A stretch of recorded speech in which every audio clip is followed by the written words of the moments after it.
আজকে সারাদিনের ওয়েদারটা যে কি সুন্দর ছিল, এই ওয়েদারটা দেখে আমার হাজব্যান্ড বলতেছে যে এই ওয়েদারে যদি একটু বারবিকিউ করা যেত তাহলে যে কি মজা লাগতো।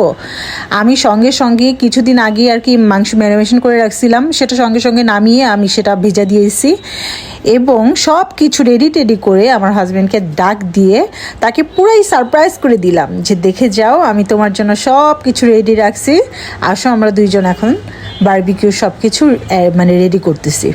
তো এদিকে হচ্ছে আমার হাজব্যান্ড দেখে খুবই খুশি হয়ে গেছে। সে যেহেতু আমাকে আমার সব পছন্দের সব কিছু আমার সামনে হাজির করে বা আমাকে সেটা ফুলফিল করে, খেয়াল রাখে, আমার সব কিছু সে দায়িত্ব সহকারে পালন করে, তো আমারও তো স্ত্রী হিসেবে উচিত যে সেটাকে ওর কিছু ছোট ছোট আনন্দ আমাকে উপভোগ দেওয়ার বা তাকে কিছু সুন্দর মুহূর্ত গিফট করার, তাই না? তো সেটাই আর কি। আমার যেহেতু সব কিছু অলওয়েজ ঘরে থাকে, এখানে হচ্ছে আমি একটা ইউরোপিয়ান একটা সালাদ বানিয়ে নিতেছি, সেটা রাজু খুবই পছন্দ করে। তো এটা হচ্ছে টক দই আর ভিনেগার দিয়ে শসাটাকে ভিজায় রাখছিলাম আগে থেকে, তারপর টক দই আর একটু ব্ল্যাক পেপার দিয়ে এই সসটা আর কি রেডি করে এটা ঢেলে দিছি। আর আমরা অলওয়েজ হচ্ছে বারবিকিউ করলে ঘি অথবা বাটার মিক্স করি, তো আজকে দুটোটা একসাথেই আমরা মিক্স করেছি। এতে কি হয়, সবসময় দেখতাম যে সরিষার তেল মাখে, বাট ওইটার চাইতে যদি আপনি ঘি অথবা বাটার ব্রাশ করেন তাহলে অনেক বেশি জুসিনেস হয় কাবাবটা, আর খুবই মজা হয়, মানে ওইটার মানে স্বাদটা একদম ডাবল হয়ে যায়।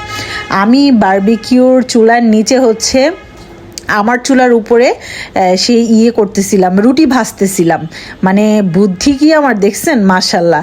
আর হচ্ছে আমি আজকে চুলার উপরে বারবিকিউ চুলাটা সেট করছি এই জন্য যে আমার যেহেতু কিচেন হুড আছে, তো ওইখান থেকে সেই স্মোকগুলো বের হয়ে যাবে বাহিরের দিকে, আর আমার কিচেনটাও শুধু নোংরা হলো, আর ঘরে করলে কি হয় বারান্দা ঘর সব কিছু নোংরা হয় একসঙ্গে।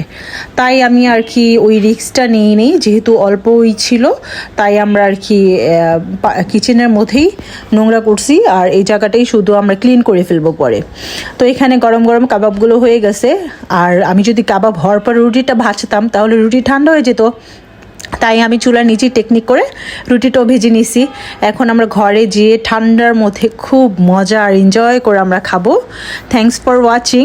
অবশ্যই আমার ভিডিওটা দেখবেন এবং শেয়ার করে দিবেন। এখন আমরা শুধু খাবো আর খাবারটা এনজয় করব, আর পরবর্তী ভিডিওগুলো অবশ্যই আপনারা আমার পাশে থাকবেন এবং আমার চ্যানেলে চোখ রাখবেন। দেখেন আমার ছেলে আলহামদুলিল্লাহ কি মজা করে খাচ্ছে।